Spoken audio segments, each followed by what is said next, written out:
மதச்சார்பற்ற முற்போக்கு கூட்டணியின் அனைத்து கட்சிகளின் தலைவர்களே, திராவிட முன்னேற்றக் கழக பொறுப்பாளர்களே, காங்கிரஸ் கட்சியின் பொறுப்பாளர்களே, இந்திய கம்யூனிஸ்ட் கட்சியின் பொறுப்பாளர்களே, மார்க்சிஸ்ட் கம்யூனிஸ்ட் கட்சியின் பொறுப்பாளர்களே, விடுதலை சிறுத்தை கட்சியினுடைய பொறுப்பாளர்களே, தேமுதிக கட்சியினுடைய பொறுப்பாளர்களே, இந்தியன் யூனியன் முஸ்லிம் லீக் கட்சியினுடைய பொறுப்பாளர்களே, மனிதநேய மக்கள் கட்சியினுடைய பொறுப்பாளர்களே, ஏனைய கட்சிகளுடைய நண்பர்களே, தோழர்களே, ஈரோடு மேற்கு பகுதியை சார்ந்த ஈரோடு மேற்கு தொகுதியை சார்ந்த வாக்காளர் பெருமக்களே, பெரியோர்களே, தாய்மார்களே, இளைஞர்களே, மாணவ செல்வங்களே, உங்கள் அனைவருக்கும் என்னுடைய மாலை வணக்கத்தை தெரிவித்துக் கொள்கிறேன். மாலை வணக்கத்தை தெரிவிக்கும் அதே நேரத்தில் தமிழ் புத்தாண்டு வாழ்த்துக்களையும் தெரிவித்துக் கொள்கிறேன்.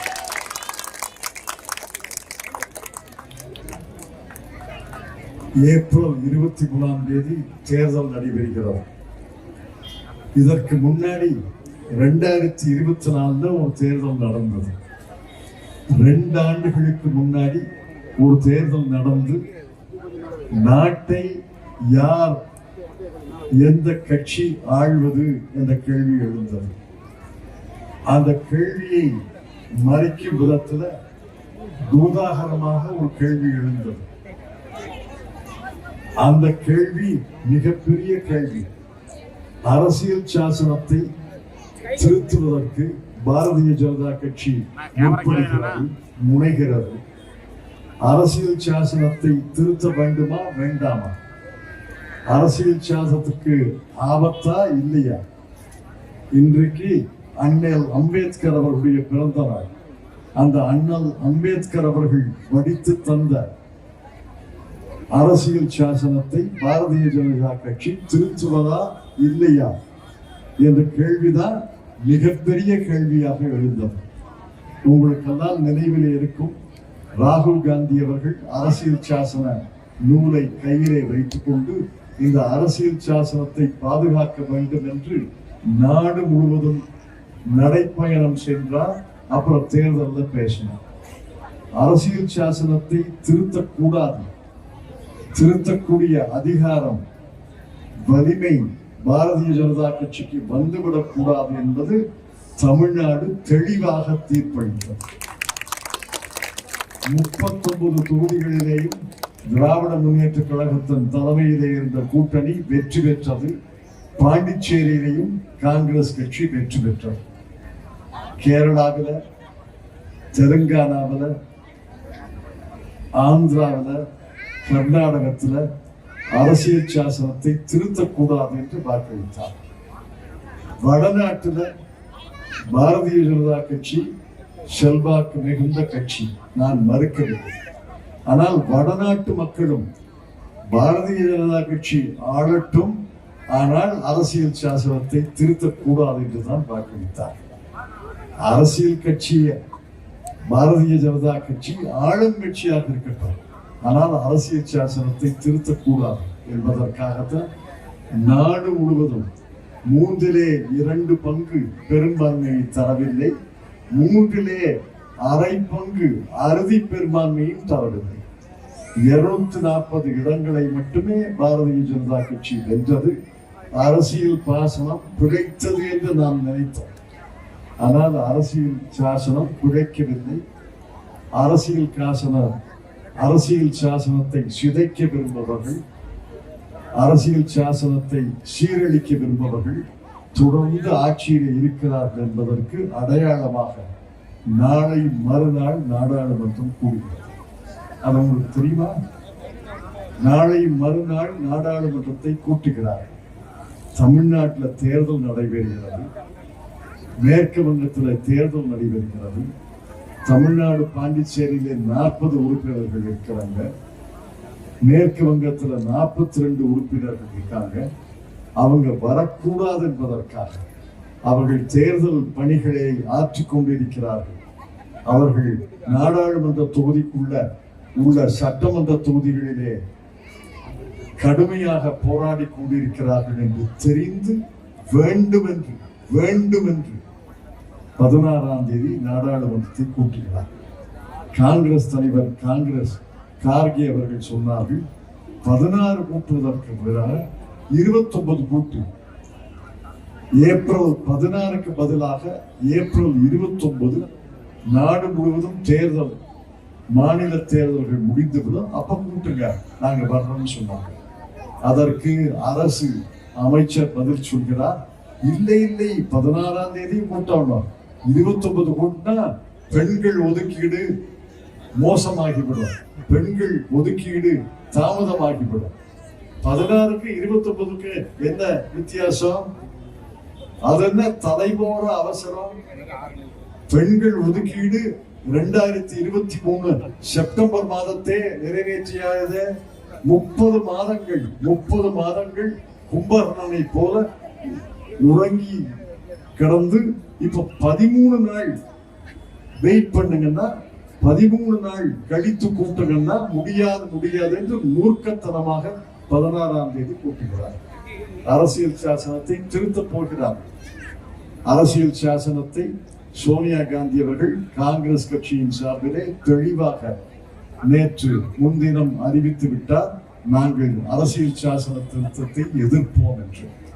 திராவிட முன்னேற்ற கழக தலைவரும் மு.க. ஸ்டாலின் அவர்களும் தெளிவாக அறிவித்து விட்டார், அரசியல் சாசனத்தை திருத்தத்தை எதிர்க்கப் போகிறோம் என்று. நம்முடைய கூட்டணி கட்சிகள் எல்லாம் எதிர்ப்பார்கள். அரசியல் சாசனத்தை திருத்த முற்பட்டார், அதற்கு மசோதா வந்தார், உங்கள் ஆதரவோடு அந்த அரசியல் சாசன மசோதாவை எதிர்ப்போம், தோற்கடிப்போம் என்று உறுதியிட்டோம். என்ன திருத்துறாங்க? பல பேரு இன்னும் புரியாம இருக்கு, பத்திரிகையாளர்களுக்கே புரியாம இருக்கு, ஊடகங்களுக்கு புரியாம இருக்கு. என்ன சொல்றாங்க? இந்த பலூனை காட்டுற மாதிரி, மிட்டாயை காட்டுற மாதிரி 40 இடங்கள் 60 இடங்களாக மாறிவிடும். 40 இடங்கள் 60 இடங்களாக மாறினால் உத்தரப்பிரதேசத்துல 80 இடங்கள் 120ஆக மாறிவிடுமே. 80க்கும் 40க்கும் இடையே வித்தியாசம் 40 தான். ஆனா 120க்கும் 60க்கும் இடையே வித்தியாசம் 60. வித்தியாசம் கூடும். அது மட்டுமல்ல, அடுத்தது டீலிமிட்டேஷன். அதற்கு அரசியல் சாசனத்தை திருத்துறாங்க. டீலிமிட்டேஷன் என்றால் மறு வரையறை என்பது வாயில உச்சரிக்க முடியாது. நான் சுருக்கமா சொல்றேன். தொகுதியை ஒதுக்குவார்கள், பிரிப்பார்கள். தொகுதிகளை ஒதுக்குவார்கள், பிரிப்பார்கள். அப்படி பாருங்க, தொகுதி ஒதுக்கீடு, பிரிப்பது. அதுல டீலிமிட்டேஷன் பண்ணும்போது, மக்கள் தொகையிலே பண்ணும்போது, தென்னாடு மக்கள் தொகையை கட்டுப்படுத்தி இருக்கிறது, மக்கள் தொகையை கட்டுப்பாட்டில் வச்சிருக்கிறது. வடநாட்டுல உத்தரப்பிரதேசம், பீகாரும் வரம்பி மீறி மக்கள் தொகை வளர்ந்திருக்கிறது. அதன் காரணமாக 80-120 ஆகும், நம்ம 40-60 ஆகும். நம்ம 40-60 ஆனது பிறகு மறுவரையறையில 60-50 குறையும். புரிஞ்சுக்க, 60-50 குறையும். அங்க உத்தரப்பிரதேசத்துல 80-120 ஆகும், அந்த 120-140 ஆகும். அவர்களுக்கு 140, நமக்கு 50, வித்தியாசம் 90. இன்னைக்கு வித்தியாசம் 40. பலூன் காட்டுறாங்க, வேடிக்கை காட்டுறாங்க. உங்க 40-60 ஆகும்னு, அவங்க 80-120 ஆகும். அதோட முடியாது, 120-140 ஆகும். நம்ம 60-50 குறையும். ஒடுக்க வேண்டும். தென்னாடுடைய குரல் மெல்லியாக ஒலிக்க வேண்டும். நாடாளுமன்றத்துல 816 பேர் கூட்டினா இது மாதிரி பொதுக்கூட்டமா நாடாளுமன்றமா? நாடாளுமன்றத்துல இப்பவே நாடாளுமன்ற உறுப்பினருக்கு 5-6 நிமிஷம் 7 நிமிஷம் கிடைச்சா பெருசு. 816 ஆகனா அதுல 816ல 3 நிமிஷம் 4 நிமிஷம் தான் கிடைக்கும். அது மட்டுமல்ல, தென்னாட்டுடைய பலம் மிக மிக குறையும், வடநாட்டுடைய பலம் மிக மிக கூடும். அதை வச்சு பாரதிய ஜனதா கட்சி என்ன கற்பனை செய்திருக்கிறது என்றால், தென்னாடு எக்கேடு கேட்டாலும் போட்டோம், தென்னாட்டுக்கு தேர்தலே வேண்டாம், தென்னாடு தேர்தல்ல நம்மளை புறக்கணிச்சாலும் பரவாயில்ல, வடநாட்டுல 7-8 மாநிலங்களிலே வெற்றி பெற்றாலே ஆட்சி அமைக்கும் என்று சர்வாதிகார நாட்டாக மாற்ற முன்னேறும். எச்சரிக்கையாக. இதுல காங்கிரஸ் கட்சி தெளிவாக இருக்கிறது, திராவிட முன்னேற்ற கழக தலைவர் மிக தெளிவாக இருக்கிறார். இன்னொருத்தர் இருக்கிறாரு எடப்பாடி பழனிசாமி. அவரை கேட்டாங்க, இந்த மாதிரி அரசியல் சாசனத்தை திருத்துவதற்காக நாடாளுமன்றத்தை கூட்டுகிறார்களே, அதனால தமிழ்நாட்டுக்கு பாதகம் வருமானு நேற்று கேட்டாங்க. இன்னைக்கு ஊடகத்துல பதில் வந்திருக்கு. என்ன சொல்லியிருக்கணும்? அவரு முதலமைச்சராக 4 ஆண்டுகள் இருந்தார். முதலமைச்சராக 4 ஆண்டுகள் இருந்தாலும் பாதகம் வரும், பாதகம் வராது சொல்லியிருந்தா நான் மதிச்சிருப்பேன். பாதகம் வரும்னா எப்படி பாதகம் வரும்னு சொல்றேன், பாதகம் வராதுன்னா எப்படி பாதகம் வராதுன்னு சொல்றேன். 2 பதிலையும் சொல்லல. அவர் என்ன பதில் சொன்னார் தெரியுமா? நான் அமித்ஷாவை கேட்டேன், அமித்ஷா எனக்கு சொன்னார் பாதகம் வராதுன்னு, ஆகவே பாதகம் வராது. எப்படி கட்சி அதிமுக நண்பர்கள் இங்க தூரத்துல ஓரத்துல இருந்தா அவரை கேளுங்க, உங்கள் கருத்தை கேட்டால் என் கருத்துப்படி பாதகம் வரும், பாதகம் வராதுன்னு சொல்லணும். அதுக்கு பதிலாக அமித்ஷாவை கேட்டேன், அமித்ஷா பாதகம் வராதுன்னு சொன்னார், ஆகவே பாதகம் வராது. இதுக்கு எதுக்கு ஒரு கட்சி, இதுக்கு எதுக்கு ஒரு தலைவர்? அடிமை சாசனம் கொடுத்து அவருடைய வேட்பாளர்கள் எல்லாம் தாமரை சின்னத்திலே நிக்கலாமே. அதிமுக ஒரு கட்சி எதுக்கு? அவர்கள் தந்தை பெரியாரை மறந்து விட்டார்கள், பேரறிஞர் அண்ணாவை மறந்து விட்டார்கள், புரட்சி தலைவர் எம்ஜிஆரை மறந்து விட்டார்கள், செல்வி ஜெயலலிதா மறந்து விட்டார்கள். இப்ப அவங்க கும்பிடும் தெய்வங்கள் நரேந்திர மோடியும் அமித்ஷாவும். நரேந்திர மோடி சொன்னா, அமித்ஷா சொன்னா அதை ஒலி பெருக்கியாக இருந்து சொல்வதுதான் எடப்பாடி பழனிசாமி அவர்கள். நான் கவனமா கேளுங்க, அடிமை சாசனம் எழுதி தந்திருக்கிறார். இப்ப பழைய காலத்துல பொம்மலாட்டம்னு ஒரு நாடகம் நடக்குமா, பார்த்திருக்கீங்களா? பொம்மலாட்டம் வயதானவர்களுக்கு தெரியும். பொம்மலாட்டம் சின்ன பிள்ளைங்க பார்த்திருக்க மாட்டாங்க.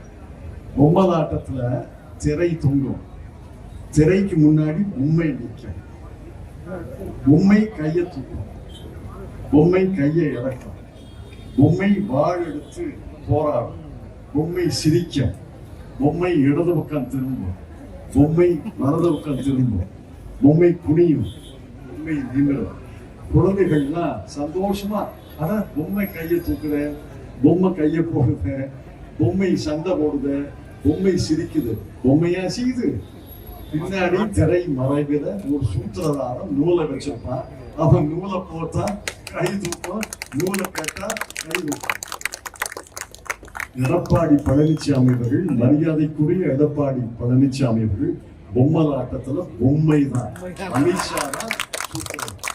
அமித்ஷா தான் நூலை பிடிக்கிறாரு, நூலை இறக்கிறாரு, நூலை தூக்குறாரு. இதற்கு ஒரு கட்சி, இதற்கு எதற்கு ஒரு கட்சி கட்சி தலைவர்னு சொல்லணும்? நாங்கள் உங்கள் ஆதரவு இருக்கும் என்று நம்புகிறேன். ஈரோடு மக்களுடைய ஆதரவோடு நாடாளுமன்றத்தில் அரசியல் சாசனத்தை திருத்த முற்பட்டால் அதை தோற்கடிப்போம். எங்களை தோற்கடியுங்கள் என்று வாழ்த்து அனுப்புகிறேன் என்று உங்களை அன்போடு கேட்கிறேன். இப்ப தமிழ்நாட்டை பத்தி சுருக்கமா சொல்றேன். தமிழ்நாடு எந்த அளவுக்கு வளர்ந்திருக்கிறது என்பதை சொல்கிறேன். 10 ஆண்டுகள் அதிமுக ஆட்சி, திமுக ஆட்சி 10 ஆண்டுகள். இந்த 20 ஆண்டுகளை எடுத்துக்கோங்க. முதல் 5 ஆண்டுகள் கலைஞர் ஆட்சி, அதுக்கப்புறம் 10 ஆண்டுகள் அதிமுக ஆட்சி, செல்வி ஜெயலலிதா, OPS, அப்ப தவழ்ந்து தவழ்ந்து கிடைத்த முதலமைச்சர் பதவியில் எடப்பாடி பழனிசாமி. அடுத்தது 5 ஆண்டுகள் மு.க. ஸ்டாலின். ஆக தமிழ்நாட்டை அதிமுக ஆட்சி செய்யவில்லைன்னு யாரும் சொல்ல முடியாது. 10 ஆண்டுகள் அவர்கள் ஆண்டார்கள். திராவிட முன்னேற்ற கழகம் 10 ஆண்டுகள் ஆண்டார்கள். இந்த 10 ஆண்டுகளை நான் சொல்லல, 5 ஆண்டுகள் எடுத்து மு.க. ஸ்டாலின் அவர்கள் தலைமையில் இருந்த 5 ஆண்டுகள் எடுத்து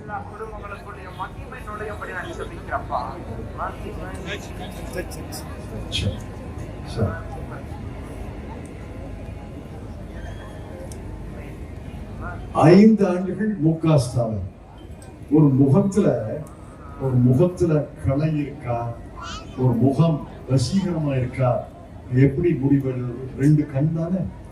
2 கண் இல்லாட்டி மூக்கு திருத்தமா இருந்து, காது திருத்தமா இருந்து, வாய் திருத்தமா இருந்து, பல்லு திருத்தமா இருந்தா 2 கண்கள் இல்லாட்டி அந்த முகத்துல புலிவே கிடையாது. முகத்துக்கு எப்படி 2 கண்களோ அப்படி ஒரு நாட்டுக்கு வளர்ச்சி என்பது ஒரு கண், மக்கள் நலத்திட்டங்கள் என்பது ஒரு கண். வளர்ச்சி ஒன்று, நலத்திட்டங்கள். வளர்ச்சியை எடுத்து வளர்ச்சி ஒவ்வொரு மாநிலமும் எந்த அளவுக்கு வளர்ந்திருக்கிறது என்பதை வரையறுப்பதற்காக, அளப்பதற்காக, கணக்கெடுக்குவதற்காக திட்ட கமிஷன் டெல்லியில் இருக்கிறது. நாம் தொடங்கிய திட்ட கமிஷனுக்கு இப்ப நரேந்திர மோடி அவர்கள் வாயில நுழையாத பேரை வச்சிருக்காரு, நீத்தி ஆயோக். அது போகட்டும். நீத்தி ஆயோக் என்பது பழைய திட்ட கமிஷன் தான். அந்த திட்ட கமிஷன் ஒவ்வொரு ஆண்டும் எந்த மாநிலம் வளர்ந்திருக்கிறது, எந்த மாநிலம் வளர்ச்சி குன்றியிருக்கிறது என்று கணக்கிடுவார். 2025-26 கவனமா கேளுங்க. 2025-26 14 நாட்களுக்கு முன் முடிந்த கடைசி ஆண்டுல 2025-6 வளர்ச்சி என்றால் சாலை வசதி, குடிநீர் வசதி, பள்ளி கல்வி வசதி, மருத்துவ வசதி, கட்டுமான வசதி, இதெல்லாம் சேர்த்துதான் வளர்ச்சி. அந்த வளர்ச்சி விகிதத்தை அவர்கள் கணக்கிடுவார்கள். 2025-26 30 மாநிலங்கள் இந்தியாவில் இருக்கு. 30 மாநிலங்கள்ல தரவரிசைப்படுத்துகிறார்கள். தரவரிசைப்படுத்தி முதல் மாநிலமாக, நம்ம வகுப்புல முதல் ரேங்க் வாங்குற மாதிரி முதல் மாநிலமாக தமிழ்நாடை தரவரிசையிலே போட்டு 9.8% வளர்ச்சி. இது திட்ட கமிஷன் அறிவிப்பு, என்னுடைய அறிவிப்பு அல்ல. நரேந்திர மோடியுடைய கட்டுப்பாட்டுக்குள்ளே உள்ள திட்ட கமிஷன் அறிவிப்பு. 9.8% வளர்ச்சி. ஆக வளர்ச்சியில நம்ம தான் முதல் ரேங்க். நம்ம புள்ள பள்ளிக்கூடத்துல, காலேஜ்ல, தேர்வுல முதல் ரேங்க் வந்தா எவ்வளவு மகிழ்ச்சி அடையுமோ அதை போல அனைத்து தமிழ்நாட்டு மக்களும் மகிழ்ச்சி அடையணும். திராவிட முன்னேற்ற கழக தோழர்கள், காங்கிரஸ் தோழர்கள் மட்டும், கூட்டணி கட்சி தோழர்கள் மட்டும் மகிழ்ச்சி அடையக்கூடாது. நம்ம நாடு, நாம் இந்த நாட்டினுடைய குடிமக்கள், தமிழ்நாட்டினுடைய குடிமக்கள், அப்புறம் தான் கட்சி. தமிழ்நாடு முதல் ரேங்க் வாங்கி இருக்கிறது என்பதை எல்லாரும் பெருமைப்படணும், கொண்டாடணும். எடப்பாடி பழனிசாமி அவர்களும் கொண்டாடணும், பாராட்டணும்.